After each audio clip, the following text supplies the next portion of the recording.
So building trust in the organisation, both from an external perspective and also from an internal perspective, is one of the most critical elements leaders are struggling with at the moment, regardless of whether it's financial institutions or government.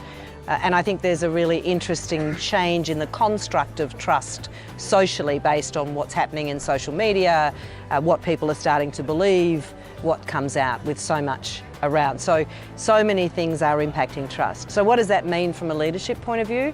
How do leaders of the future create trust?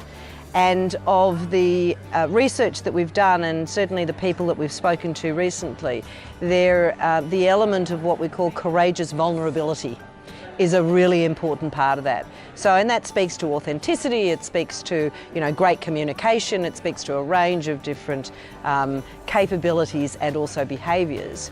But the idea as a leader that you can be vulnerable and indeed be effective whilst being vulnerable is something that's quite difficult for leaders both now and into the future to be thinking.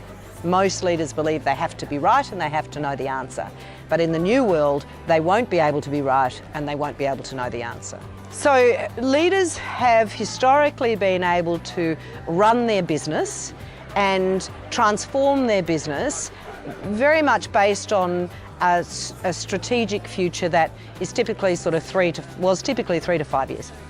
What's happening now is that the way in which leaders have led is no longer the way they can lead into the future. Why?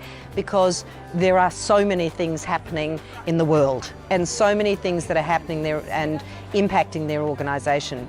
So what leaders of the future will need to, and in fact also need to now, is look at multiple perspectives. So the challenges that they would have